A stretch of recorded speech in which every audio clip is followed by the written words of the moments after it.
Allô, allô, allô, guys! J'espère que vous allez bien. Donc, aujourd'hui, c'est notre live du jeudi. J'espère que mon écran n'a pas bougé comme ça. Donc, oui, aujourd'hui, c'est jeudi. C'est notre live du jeudi.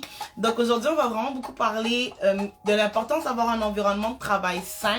Et pourquoi on parle de l'importance d'avoir un environnement de travail sain, d'avoir des relations qui nous épanouissent, qui nous permettent de grandir, dans lesquelles on se sent bien dans notre contexte de travail? C'est tout simplement parce que le 22 juillet approche à grands pas. Et oui, comme on vous l'avait annoncé il y a 2 semaines de ça, si je me trompe pas, Survivant est de retour. Donc, notre grande conférence de juillet est de retour. Et cette année, nous allons cheers à un univers bienveillant. Et les univers bienveillants, il y a beaucoup d'univers. Il y a l'univers du travail, il y a l'univers familial, il y a l'univers des relations amoureuses, il y a l'univers des relations amicales. Et aujourd'hui, on va vous parler un peu de l'univers des relations de travail. Donc, j'espère que vous allez tous et toutes bien là où vous êtes, peu importe ce que vous traversez. J'espère que vous allez bien. Si vous n'allez pas bien, c'est pas... j'allais dire c'est pas grave, mais oui, c'est quand même grave, c'est quand même important. Mais ce que je voulais dire, en fait, c'est que si vous n'allez pas bien, en tout cas, je vous envoie beaucoup d'amour, beaucoup de force, beaucoup de courage, beaucoup de bienveillance. J'espère que vous avez des personnes extraordinaires à vos côtés qui vous aideront à passer au travers.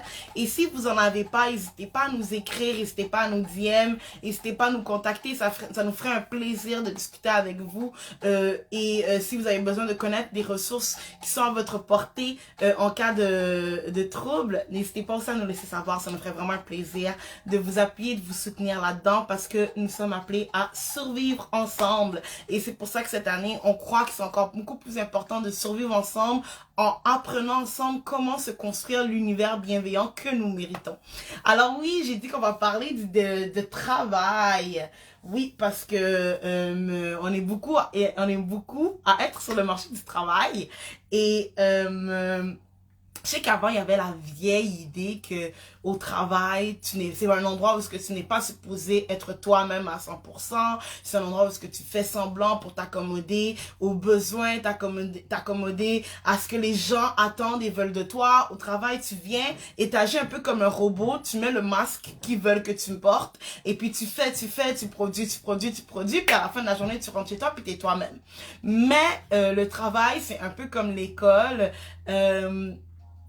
Lorsque tu es rendu à un stade où tu travailles pratiquement à temps plein, mais c'est un endroit où tu passes quand même une grosse partie de ta journée. Et même si tu travailles pas à temps plein, ça prend quand même du temps de ta journée, ça prend de l'énergie de ta personne. Alors c'est important que tu puisses être épanoui, puis que tu puisses être satisfait dans ton environnement de travail et surtout dans tes relations de travail.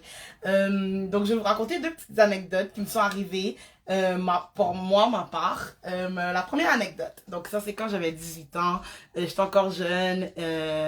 J'étais très naïve à l'époque. Donc à mes 18 ans, je rentre sur le marché du travail et ça me stresse raconter ça. J'ai jamais raconté ça sur une plateforme publique comme ça. Donc merci du soutien. Donc oui, j'étais encore jeune. Je vais pas dire où est-ce que je travaillais. En raison de confidentialité, mais on va dire que je travaillais dans l'entreprise ABC. Et dans l'entreprise ABC, j'étais vraiment impressionnée parce que j'étais comme, mon Dieu, ça fait partie de mes premières expériences de travail. Je veux vraiment bien faire, je veux vraiment me conformer à ce qu'on attend de moi, etc., etc. Puis, vu que j'étais encore très jeune, que j'avais pas beaucoup d'expérience dans le milieu de travail, on m'a jumelé avec quelqu'un. Donc, on m'a mis avec une autre fille. On va dire que la fille, c'est pas ça son nom, mais on va dire que la fille s'appelait Sarah, juste à titre d'exemple. Donc, on avait mis Sarah à côté de moi. Puis, le rôle de Sarah, en fait, c'était de faire ma formation pour que je puisse apprendre à faire le travail. Mais mis à part la formation, Sarah devait s'assurer que je m'intègre bien dans l'équipe. Donc, elle devait s'assurer que je me fasse des amis. Elle devait s'assurer que je puisse avoir du plaisir, que je puisse avoir du fun. Que je puisse avoir du fun dans le travail que je fais. Donc, c'était un peu ça le rôle de Sarah. Puis, Sarah, elle était jeune. Elle était dans la vingtaine, genre mi-vingtaine. Mais comme je vous ai dit, j'avais 18 ans, donc on avait quand même un peu un écart d'âge. Mais elle était quand même jeune. Donc Sarah et moi, on était tout le temps ensemble. On passait tout notre temps au travail ensemble, vu que c'est elle qui me formait. C'était elle aussi qui devait s'assurer que je m'intègre dans l'équipe. Puis Sarah m'avait dit, oh Benisha, pour mieux t'intégrer, il faut que tu commences à participer, genre...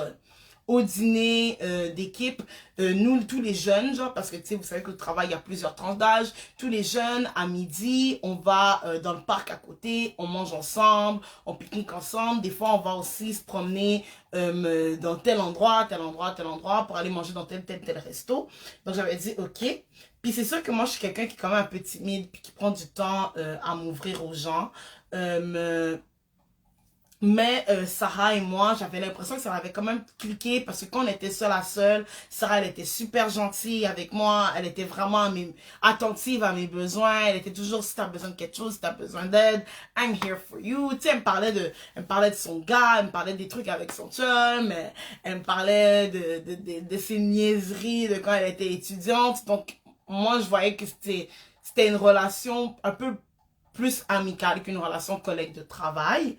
Et puis, ce qui commençait à se passer, c'est quand on avait nos dîners avec les autres jeunes de l'entreprise ABC, ben Sarah elle faisait beaucoup de blagues à mes dépens. Donc, elle faisait des blagues parce que elle se moquait de moi. Oh, ouais, Bencha, elle est trop sale, gna, gna. Puis, il riait. Mais moi, je me disais, c'est sûrement pour amuser la galerie, parce que quand on est en privé, elle n'est pas comme ça avec moi. Oui, ça me dérangeait un peu, mais je me disais, c'est pour faire la conversation, on fait des blagues sur tout le monde, faut pas que j'agisse comme un bébé, c'est des choses qui arrivent, mais tu sais, c'est pas correct. Tu sais, je me sentais vraiment inconfortable, alors à un certain moment, ben, je me suis dit, ben, au lieu d'aller manger avec eux, je commençais à manger soit à la cafétéria de l'entreprise, ou soit ben, je vais manger à ma place. Parce que je suis tannée d'être qu'on fasse toujours des blagues sur moi. Puis un jour, Sarah m'a confrontée là-dessus. Elle m'a dit, ah, tu manges plus avec nous. Puis j'étais comme, ah oui, tu sais, moi je suis un peu gênée et tout. Alors, vu que je suis gênée, tu sais, ça me dérange pas de venir de temps en temps. C'est juste que comme je suis gênée, ça me prend du temps pour m'ouvrir. Elle m'a dit, ah, moi tu peux vraiment me faire confiance. Ouvre-toi à moi. Puis là, c'est là qu'elle m'a dit, d'ailleurs, j'ai remarqué que tu t'ouvres pas à moi. C'est toujours moi qui te raconte mes niaiseries, qui te raconte ce que j'ai fait avec mon chum, qui te raconte ci, ça. Toi, tu t'ouvres pas. Tu sais, dis-moi quelque chose sur toi. Est-ce que c'est quand la dernière fois que t'es parti clubber? C'est quand la dernière fois que t'as bu, etc. Et donc, là, je lui ai dit que, en toute confession, que j'avais jamais bu une goutte d'alcool de ma vie, que j'avais jamais mis les pieds dans un bar, ni dans un club, depuis que j'avais 18 ans. Puis elle m'a dit, oh ouais, ben, ça va venir à un moment donné, t'inquiète pas, quand ça va venir, non, non, puis elle a vraiment bien réagi, donc je me sentais, tu sais, j'étais quand même un peu stressée de lui confesser ça, parce qu'à 18 ans, on s'attend tous à ce que la personne, directement, puis cherche à se faire carter. Donc là, je lui ai confié ça. Et elle me dit, oh ben demain au moins tu vas venir à notre dîner. J'ai dit oui, il n'y a pas de problème. Et là, on se retrouve au dîner, puis là maintenant on parle et tout, puis tout le monde raconte des histoires de quand ils étaient sous, puis des conneries qu'ils ont fait quand ils étaient sous. Puis évidemment, j'en partage pas parce que j'en ai pas vécu, tu sais. Je fais juste que rire, réagir. Puis là, Sarah dit, ouais, Bincha, elle est trop sage, elle est trop moumoune, elle a trop peur pour aller boire, puis elle commence à faire des blagues sur le fait que j'ai jamais bu de l'alcool, puis que je suis jamais allé clubber, etc. Tout le monde rit de moi, évidemment. Donc là, c'est encore une autre fois parce que Sarah, elle profite du dîner pour rire de moi avec les autres. Mais là, ce qui m'avait vraiment beaucoup plus froissé, c'est que c'est quelque chose que je t'ai confié à toi et que je voulais pas nécessairement confier aux autres, que tu utilises contre moi. Mais j'étais comme, ben non, Benisha, je cherche pas à créer des problèmes où est-ce qu'il y en a pas. Ça faisait partie du sujet de conversation. Tout le monde a vu que tu ne parlais pas. Toi, tu lui as dit que tu étais gênée. Elle voulait juste trouver un moyen de t'intégrer à la clique, quoi. Et là, j'ai continué encore avec Sarah, vu qu'elle était ma formatrice, ma coach. Et un autre jour, elle me dit, ah, c'est quoi ton programme de la fin de semaine? Et moi, je suis chrétienne, donc j'avais un programme à mon église. Et je lui ai dit que, ben, dans mon église, il y aura telle activité. Puis, c'est ça, c'est une grosse activité. Puis, c'est quelque chose qui est important pour moi. Puis là, maintenant, Sarah dit, ah, ok, ben, je te souhaite beaucoup de chance, etc., machin, j'espère que tu auras du fun et tout, nanana. Tu sais, moi, je suis pas croyante, mais je te souhaite du fun. Puis là, j'ai dit, ah, merci. Puis c'était tout. Là, le lundi, j'ai ma boss qui vient me voir, qui me dit, Binsha, quand tu as 2 minutes, viens à mon bureau, j'ai quelque chose de sérieux à te parler. J'ai dit, ok. Là, j'arrive à son bureau, puis elle me dit, oui, on m'a rapporté que t'as beaucoup d'activités en dehors du travail. Écoute, je peux pas te juger pour ta vie privée. Ta vie privée, c'est ton affaire. Ce que tu fais en dehors des heures du travail, c'est ton affaire. C'est juste que je remarque que tu as une mine qui est très fatiguée aujourd'hui. Puis on m'a dit que t'as quand même beaucoup fêté pendant la fin de semaine. Tu es dans un contexte professionnel, tu es dans un cadre professionnel. Faut faire attention à ce genre de détails. On n'est pas supposé remarquer que tu es fatigué. Mis à part la fatigue, on m'a fait le rapport que tu ne viens pas au dîner avec d'autres coéquipiers de l'équipe, avec d'autres collègues. J'ai remarqué que tu t'intègres pas. Tu sais, ici, tout le monde t'aime, tout le monde veut apprendre à te connaître, etc. Et c'est vrai que ça m'a fait mal. Et puis je me disais, mais de où elle sort ça, au fait? Surtout que je me disais, j'ai pas l'air fatiguée, qu'est-ce qui se passe? Puis c'est là que je me suis rappelé de ce que j'ai confié à Sarah au début de la fin de semaine. Et que c'est Sarah qui est partie rapporter à la boss. Puis 2 jours plus tard, la boss est venue me dire que non, Sarah voulait plus travailler avec moi, que ce n'est pas de ma faute, mais qu'elle préfère travailler avec d'autres personnes parce qu'on est incompatibles. J'étais comme, ok. Et ça, c'est ma première expérience. C'était parmi mes premières expériences de travail. Et c'est sûr que je me sentais vraiment pas bien parce que je me suis confiée à cette personne, je me suis ouverte à cette personne. Et toutes les choses que je disais à cette personne, c'est des choses que cette personne utilisait contre moi. Donc c'est comme si que je lui donnais des armes pour me faire du mal. Puis je me suis beaucoup remise en question, surtout qu'à cette époque-là, j'avais pas une bonne relation avec moi-même. Tu sais, je me disais, est-ce que c'est de ma faute? Est-ce que ça veut dire que je dois pas être moi-même au travail, que je dois pas partager mes histoires, que je dois porter un masque, etc., etc., etc.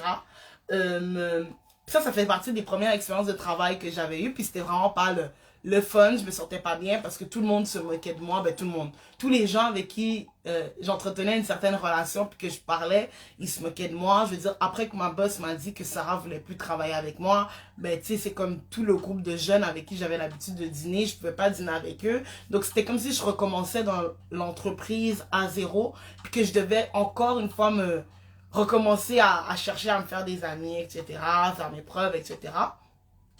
Donc, ça, c'est ma première anecdote. Puis ma deuxième anecdote, c'est dans un autre milieu de travail. Encore une fois, je vais taire le nom, raison de confidentialité.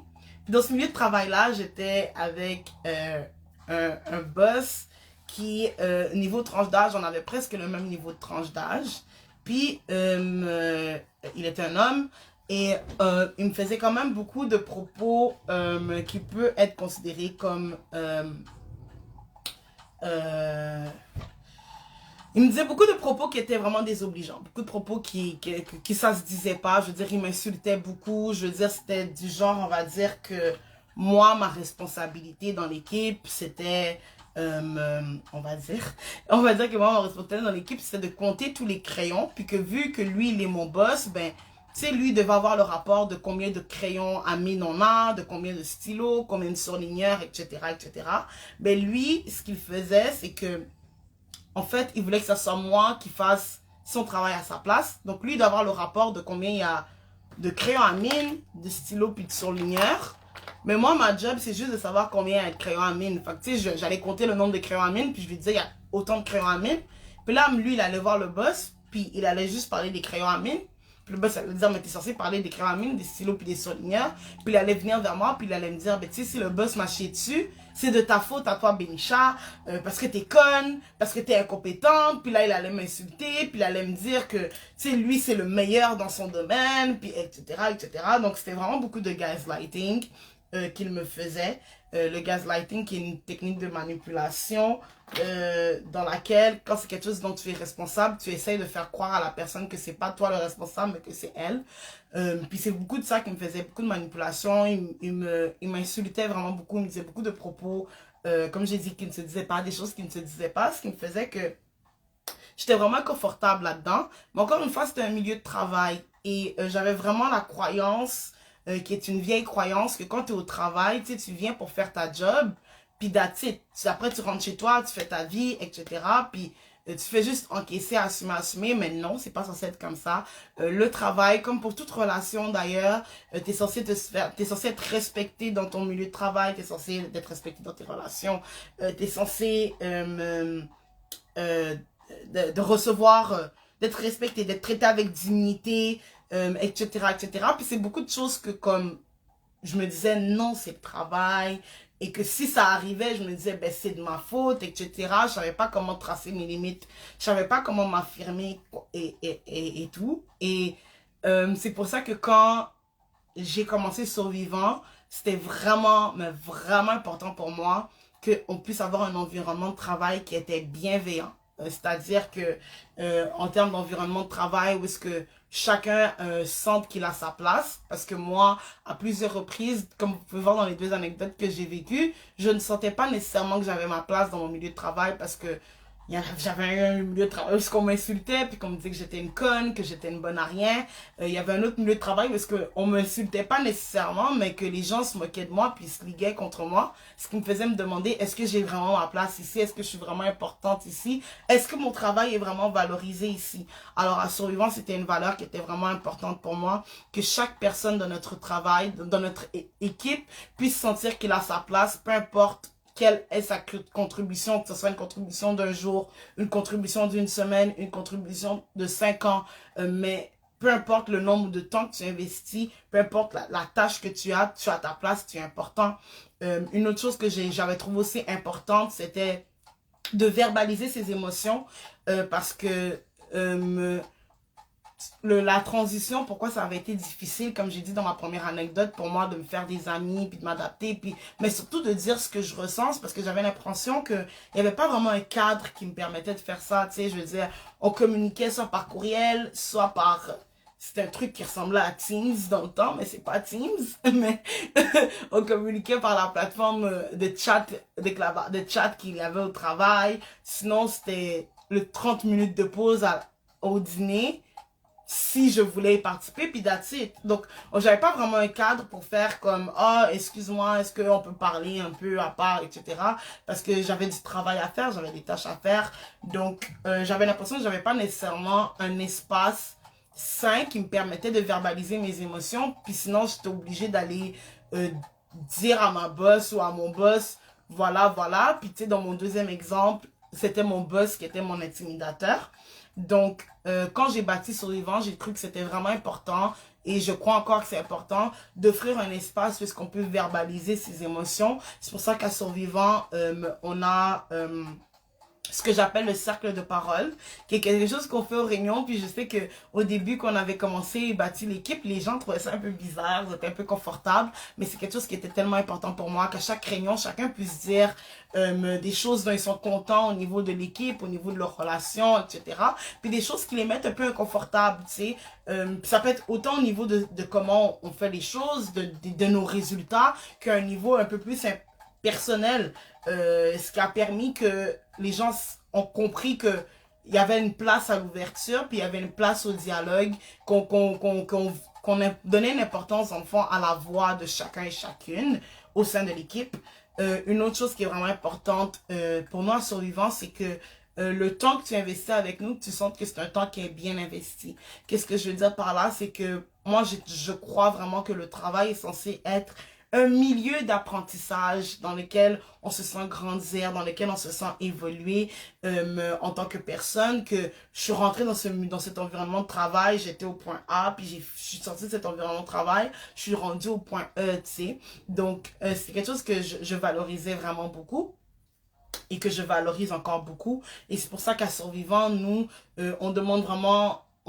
c'est quoi les attentes de la personne, puis on travaille en fonction des attentes de la personne pour permettre à la personne de se sentir transformée et grandie à la suite de son travail avec nous. Et pourquoi je parle de tout ça, bien sûr, c'est pas juste pour parler de mon évolution en tant que personne, de comment j'ai compris que c'est important de travailler dans un milieu de travail qui est bienveillant pour nous, dans lequel on se sent respecté, dans lequel on a l'opportunité de grandir, dans lequel on nous donne l'opportunité d'utiliser notre voix, dans lequel on nous fait comprendre que présence est importante. Bien à part cela, bien à part ces leçons que je vais partager, c'est aussi pour pour en profiter, pour vous laisser savoir que Survivant, l'équipe Survivant, on est à la recherche de bénévoles. Donc, comme je vous ai dit, le 22 juillet arrive à grands pas et je sais que pendant l'été, il y en a beaucoup qui cherchent des expériences de travail, peut-être sans attache. Donc, c'est peut-être quelque chose qui te concerne. Donc, on cherche des bénévoles pour le 22 juillet. On a besoin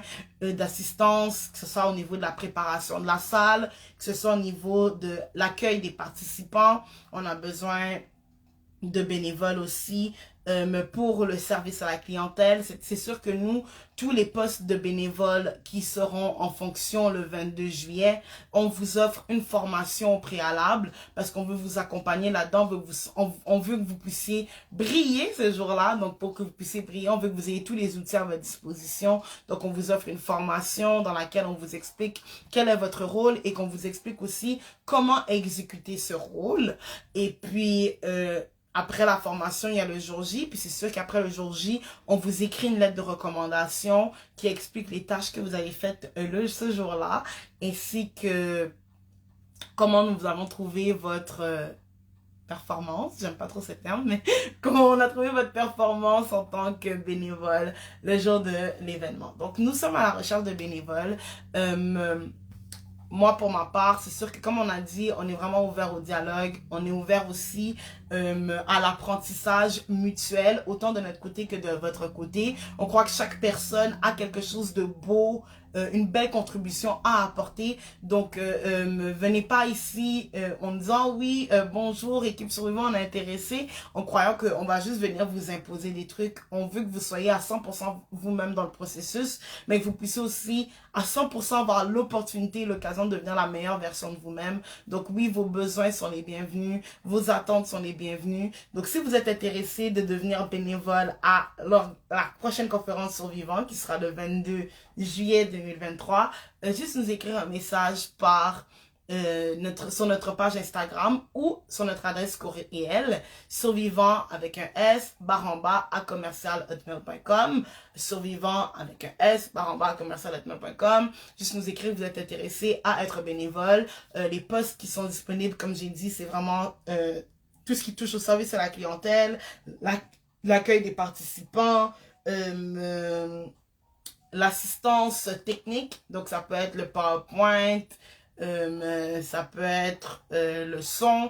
On a aussi besoin d'assistance au niveau de la mise en place avant l'événement et aussi la mise en place après l'événement parce qu'il faut remettre la salle comme on l'a trouvé. Donc comme je vous ai dit, je dis pas ça pour vanter notre équipe, je dis vraiment parce que vraiment l'expérience de travail que j'ai vécu, les expériences de travail dans des environnements malsains que j'ai vécu, c'est quelque chose que j'ai transformé en leçon lorsque est venu le moment de fonder Survivant et on s'est dit, nous tous ensemble avec l'équipe Survivant, on a vraiment fait en sorte qu'on puisse bâtir une équipe qui a à notre image, une équipe dont on est fier, une équipe dans laquelle les besoins de chacun sont respectés, une équipe dans laquelle les limites de chacun sont respectées. Donc vraiment, je vous encourage, si vous voulez avoir une expérience extraordinaire avec nous, n'hésitez pas à appliquer et soyez sans crainte, peu importe votre âge, peu importe votre expérience, on va vous accompagner dans ce processus-là. Comme j'ai dit encore, on offre des formations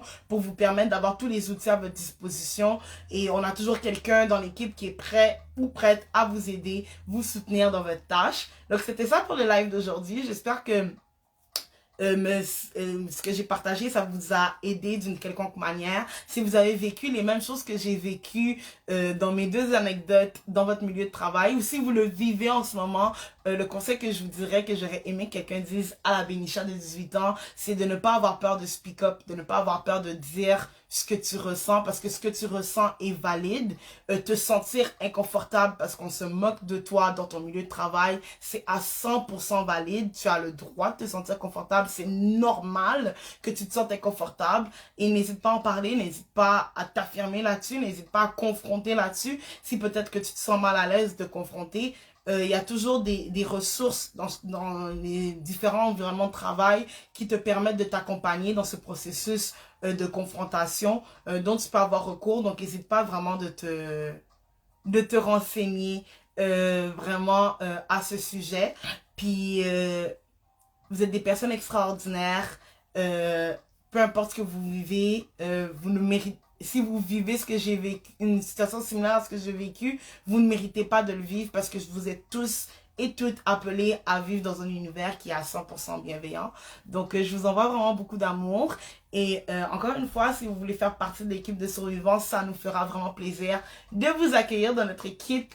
Comme un membre de notre équipe aime bien le dire, notre équipe de fous. Donc, c'est ça. À bientôt!